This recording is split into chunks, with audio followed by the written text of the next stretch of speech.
Well, Zach, we have decided to take some of our own advice and lean into the fact that people have short attention spans and look to potentially shorten some of these episodes.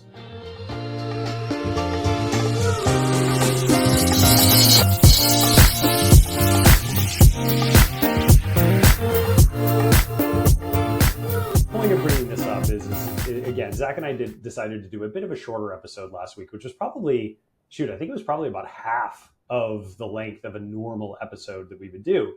And I actually kind of liked it. I listened to the podcast while I was on the road last week, and it was really nice, just like getting in, getting out, And so I think we're going to continue to test shorter episodes, or we're going to continue to try and do these shorter episodes. But we also want to give the people what they want, right, Zach? So we want to make sure we're leaning into what people actually are interested in, and make sure we're hitting the sweet spot there. So if anybody has any opinions about whether we should do the shorter 20 to 25 minute episodes, or Zach, we always joke that we're pretty much right on 40 minutes basically every single time we do one of these, which has been weird, but that's exactly where we've landed. Or whether people like the slightly longer discussion. Obviously curious to hear your feedback. So hit us up on LinkedIn, leave us a comment on YouTube, leave us a comment on Spotify, wherever. But we'd love to get some feedback from people to understand what they're interested in. I love it, Gabe. And just, you said giving the people what they want. And I just want to remind you of our YouTube videos this past week, the little clips we upload. The one I led had the most views. So this episode will be nothing but me talking. So no, we won't. We won't do that. But not that you're competitive at all, but you're tracking the views of the ones where you're talking versus the ones I'm talking to see who's getting better engagement. Oh, there was a significant increase, but that was the 1 week, and it happened to be about Apple. So there's other factors at play, but going back, Gabe, asking people what they want, understanding how people listen to our podcast. I think of when you upload videos to Facebook and YouTube and it gives you the retention time, how much of your video was consumed. That's great data. And not only is that good data, but it flows right into what we want to talk about today, which is data storytelling. Yes, absolutely. Yeah. That was just a beautiful transition into what it is that we want to talk about. That wasn't planned. Like you're a professional. That wasn't planned. Gabe and I don't script these episodes. I always tell people Gabe and I don't script. We know the topic and the talking points, and we kind of just jump in, and sometimes it just clicks. Sometimes it just works out beautifully, doesn't it?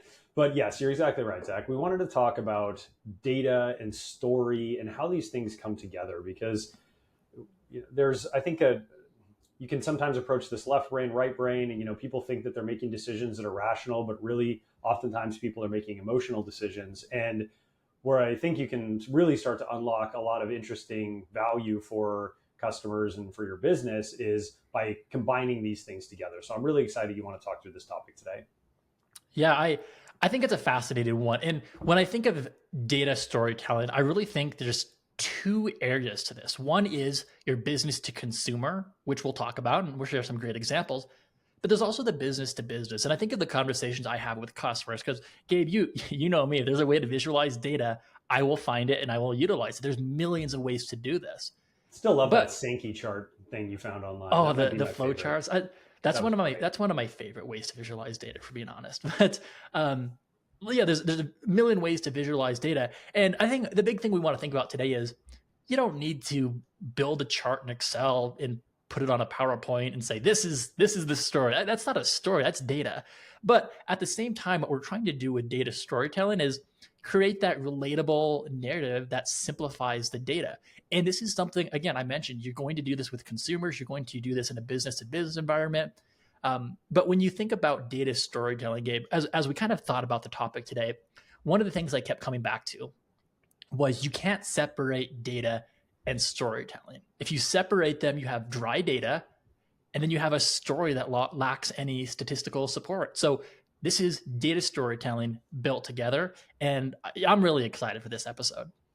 Me too. And I actually would add a third thing to the two options that you threw out there. So you said B2C, you said B2B.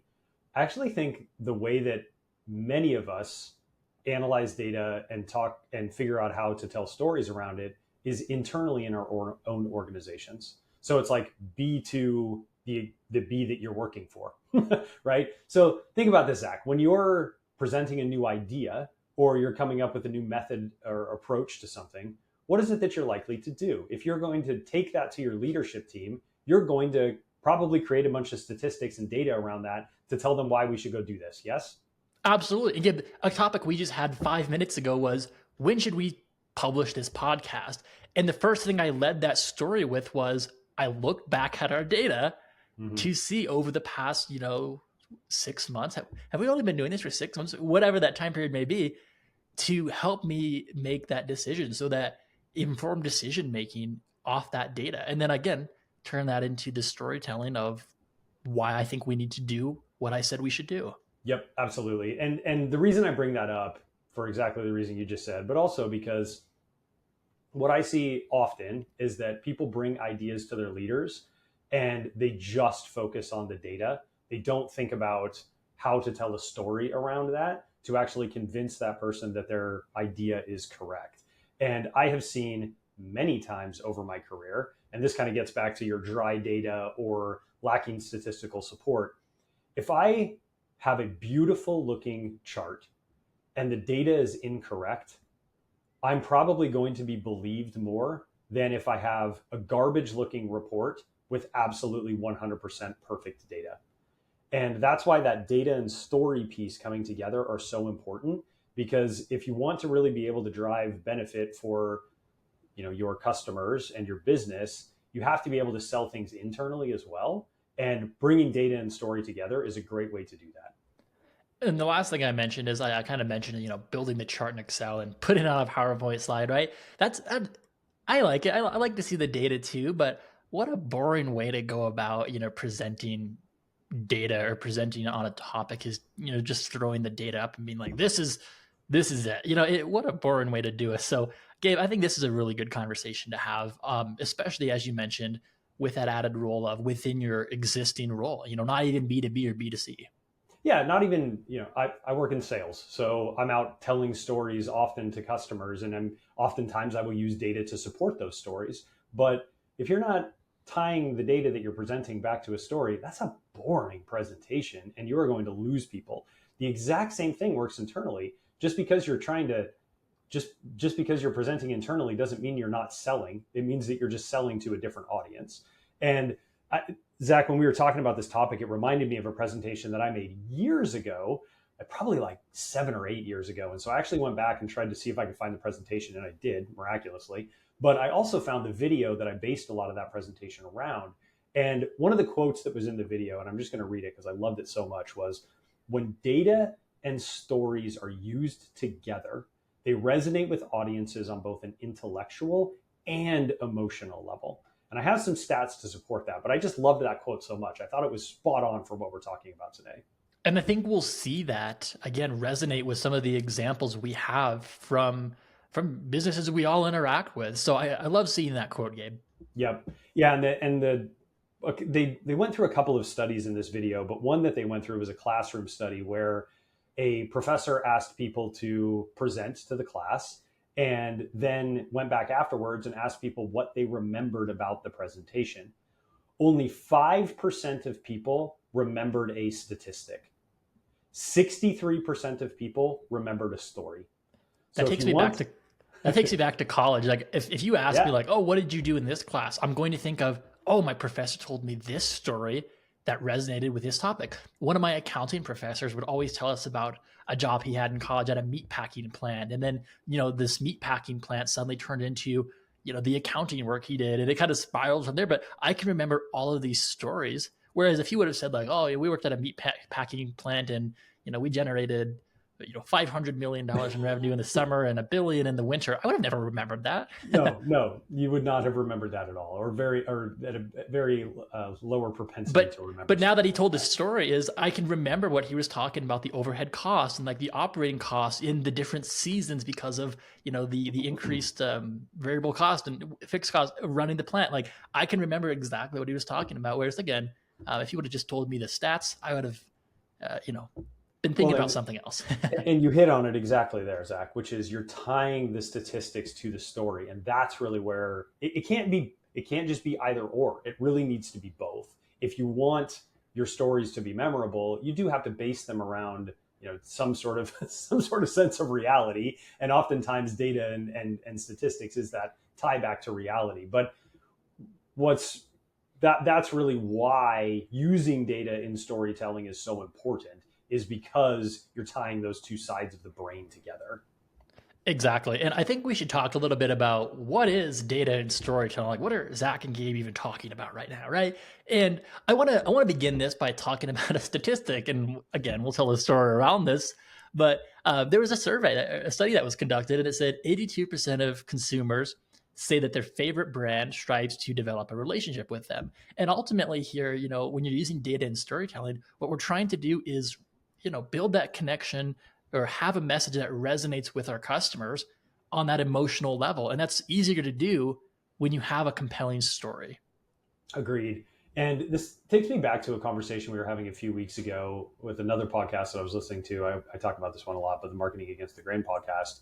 And they were talking about AI disrupting traditional marketing businesses. And what I think one of the reasons I believe this is so important, and this discussion around story is so important, is it's really the one thing that AI can't, it's one of the few things that AI can't completely disrupt.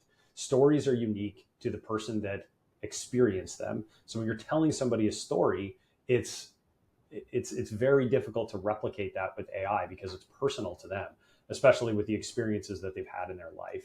So as we move forward, in marketing and trying to tell better stories, it's something that becomes even more important in this quote unquote age of AI that we're living in.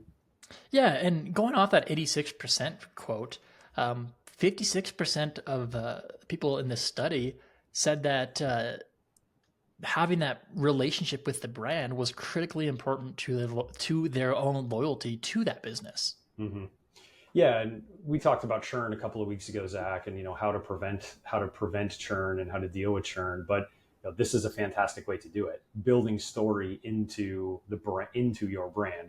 I know this is probably one of your favorite companies to talk about, but we see this. I think Apple does an absolutely amazing job of this. If you say Crumble, that's on my mind. I could go for a cookie right now too, but no, I think we can all agree that Apple is probably really the cream of the crop when it comes to building story around loyalty. I think back to the Apple commercials with the Apple turning into the lock, right, when they were leaning so heavy into privacy. Mm-hmm. Oh my gosh, what a perfect way to tell a data story and make it approachable to people and create loyalty around the brand that you're delivering to customers. This example brings up, I think, one of my favorite Apple productions, it wasn't even an ad. I think they played this video it was either a WWDC or a product announcement. And it was basically called Dear Apple. And what Apple did was they had the people who wrote the letters read these letters that were written to Apple about how the product influenced their lives. And I think they called it Dear Apple. You can probably find it on YouTube. But there was one of, Dear Apple, I was out surfing and there was a storm and, this happened, this happened, this happened. I was stranded in the ocean. Luckily, I had my Apple Watch, things like that. And now, thinking back, I'm a pretty big Apple fan, so I would have, I know about this feature to begin with. But now I think of anyone who saw this can now think of, I can make emergency 911 calls from my Apple Watch, or like the emergency SOS, the car crash detection, all these different features Apple was highlighting, health and fitness and safety. They told this big story about them without just explicitly coming out and telling us, you can make 911 calls from your Apple Watch. They didn't start with that. They started with the story of someone doing that. And again, I think the personal story is always fantastic. That personal testimonial. And I'm going to have to watch that video again. I didn't think about that before this podcast, but again, what a great way to introduce a feature of a product by telling that story. I remember those ads as well. And I also seem to remember that they actually did share some statistics at the end of the ads around how many people had been saved from the features that they had brought to market. I have this like fuzzy memory of that happening. Now I'm going to have to go back and look at those as well. But if had I known I was going to bring that example up, I definitely would have gone and watched it again. Here we are talking about data and storytelling. Well, but if they didn't do that, then they should have. And the flip side of that, Zach, is what if they just put up a bunch of statistics that said 100,000 people saved because of or maybe I don't know what the number is, right? Some number of people saved because of this feature. Would that be as compelling as watching that story of the surfer who was stranded in the ocean? Probably not.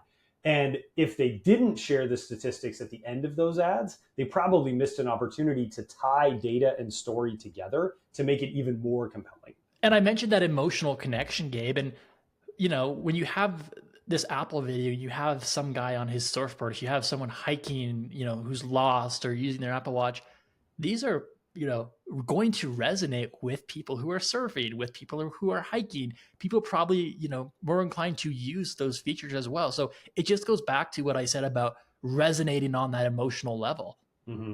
Well, it goes back to, I think, the next topic here that we wanted to talk about too, Zach, which is audience engagement and kind of supplementing your story with visuals and design to specific groups. It's like audience engagement as well as segmentation. So you were talking about all of these things around, Apple Watch and really leaning into fitness. Well, what are you trying to do there? You're trying to segment this specific group of people who's very into fitness and wants to be able to track that. So as you're telling these stories, you also have to think about, well, who are the people that I'm actually targeting here? It's really people who want to be more fit, because we're not necessarily even selling a product or a solution to who the customer is now. We're selling the outcome that they want to be in the future. I think that's a great way to do it. And, Gabe, you mentioned like the visuals and the captivating designs. And I just like rewind here back to the beginning of the podcast. Telling a story with data, again, is not putting a chart on a PowerPoint slide. We just talked through a great example with Apple, and there was no data visualization tool used. It was the story behind the data. Mm-hmm. Absolutely. Yeah. And again, to go back to our discussion around how to do this better internally as well as externally, that's an area where I think we could all improve a lot internally as we're presenting ideas, is to think about, okay, I've got this data. Am I really just going to slap it into a PowerPoint slide? And, that becomes the story, quote unquote, that I'm telling. That's a pretty boring story, if we're being honest, right? Like, you've really got to think deeply about what's my talk track?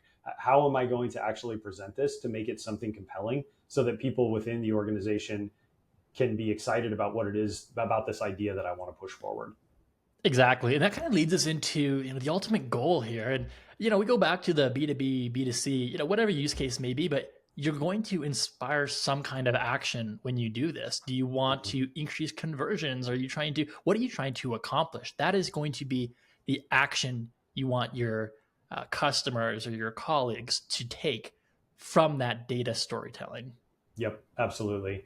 And this leads us nicely into some of the examples that I know you wanted to talk about, Zach. And I'll let you share some of these examples. But when you're creating these, yeah, you're spot on. You need to be thinking about what action is this person going to take at the end of it. And this is where I think marketers can get really creative and start to leverage some of these wonderful stories to get other people telling your story for you too. Are people going to share a statistic? Probably not. But if your brand has a compelling story, they will start to share that story more broadly with their friends, with their neighbors. And all of a sudden you're getting all this wonderful free marketing that comes from this kind of halo of being able to tell a good story.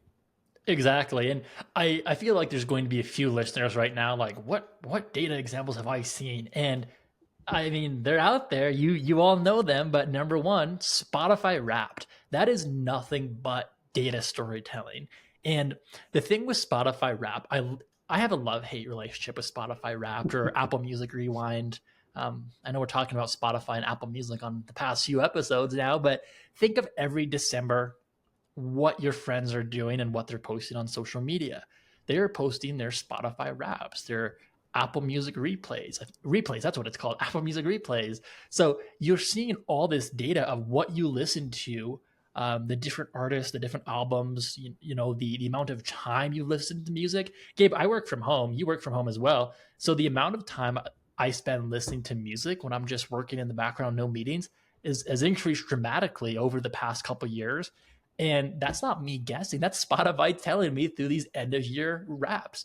And I think Spotify does a fantastic job with this because, again, Yes. Not only do you get to see all the data and all the cool songs, and it's almost like looking at a time capsule, like, oh man, I was listening to this song in January, like, oh, went through a breakup in July because there's my breakup playlist. But not only do you get to relive the past 12 months in music, but you get to share that with your friends. And what do your friends do? They log into Spotify, they do their replay, they share that on social media. And suddenly now you have this interactive experience that's building a positive brand awareness. And again, creating that deeper connection to your brand. Everyone is sharing these on social media. Gabe, I told you at the beginning of this podcast, I don't care what 90% of my friends listen to on Spotify, right? But everyone shares it on social media. And as soon as you see what your friends are listening to, you go and create your own Wrapped. Yep, absolutely. Well, it goes back to the comment you made earlier about creating loyalty, and Spotify has just been genius around this. Do you know the story behind who created that Spotify Wrapped idea? I don't know if I do. It was an intern at Spotify who came up with that idea, and probably told a great story to get that actually deployed into the product. And it is without a doubt, I think, the thing that creates loyalty more than anything for Spotify. As you said, everyone shares it on social media. It's pervasive. You cannot get away from it at that time of year when they roll it out. But something else you mentioned there, Zach, they're reminding you of all of the value that you got from the product throughout the entire year. And then when they go and increase price from $11.99 to $12.99 or whatever, all of a sudden that doesn't seem as big a deal, because you're like, holy crap, I listened to 5,000 hours of music on this thing last year. Like, am I really going to complain about the $12.99 that I have to pay per month to get access to that? It seems so small in comparison. That's a great call out. And I think it would be funny if you go to cancel your Spotify account, I don't know if they might, but if they would share, like, you listen to this many songs this year. But I also think of, like, sure, if you bought each song individually, here's how much that would cost compared to the $12.99. There's so many different ways to frame that. But that's a whole episode by itself, because I know, there's so many examples of that. But the other one I'm thinking of, so that's Spotify Wrapped. The other one I'm thinking of is Google Year in Search. It's the same thing.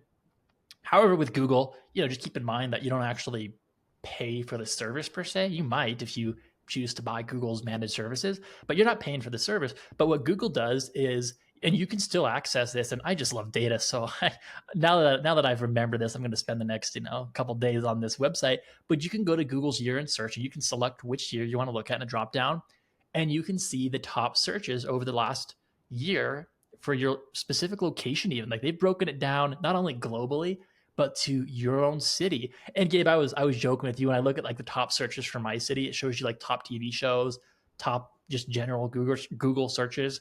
Mine, of course, was weather advisories, which just made me laugh. But one of the things I think is important to call out is the top search for, like, every location I looked at. Gabe, I looked at California. I looked at, the town that you're closest to. I looked at Colorado, Utah. I looked all over the country. Taylor Swift was, like, the number one Google search for everyone I looked at. That's how it ties into the Spotify Wrapped piece. It probably was also the number one person that most people listened to last year. Also, probably this year too. To be blunt, Candace, she's inescapable. I don't know what to tell you, Zach. Yeah, no, she's fantastic. I always laugh because, like, a year ago I was not a Swiftie. I was like, oh yeah, I know who Taylor Swift is, whatever kind of thing. But then we have a colleague here, and he was always talking about Taylor Swift, and finally I was like, I'm gonna check it out a little bit, right? And then, like, for the next, like, month, I was like, oh my gosh, you guys hear, like, Taylor Swift is here. Taylor Swift is here. And then, like, the NFL thing happened. I was like, she's on her way. She's on her way to the game. Like, her jet has left. She is, on her way across the Pacific Ocean, but became a Swiftie overnight. But going back to the Google example, the data they share with you, the thing I like about this is I mentioned that you're not paying for Google, right? So, like, there's no value they're trying to show you other than, hey, this is why you should keep using Google. Everyone else is using our search engine. This is what people are looking for. This is what people are interested in. I think it's just a great way to remind you not only that Google exists, but how, I think, valuable a search engine, in this case Google, is in life. Yeah, it's again, and it's creating a communal aspect of it too. To your point, what are other people searching for? How does that relate to what you search for? It'll be interesting to see how they modify this in the future with their AI search results. And if they're starting to share things around, how many AI answers you got, what the most popular AI answers were, because now they've started to roll that out a bit more aggressively, and I'm starting to see it more and more in searches that I'm doing. But it'll be interesting to see how they kind of bring those two things together. But again, it creates that communal aspect that reminds you of why that product is so good and why you should be going back there as your default search engine, which, as we know, like 90% of people or 90% of search traffic on the internet is going through Google. So it clearly is working. No, I have a friend who uses Bing, so there's a handful of them. I have one out of like all of my friends who use Bing. But why are we talking about Spotify the same Wrapped? Person who uses YouTube Music? No, sadly it's not. So they live to see another day. But it comes back to, why are we talking about Spotify Wrapped? Why are we talking about the Google year in search? And I think the best example of this I can say is, when's the last time Google emailed you or Spotify emailed you or targeted you with an ad? You probably don't even remember at this point. And if you do remember, what was it about? Do you recall the contents? Probably not.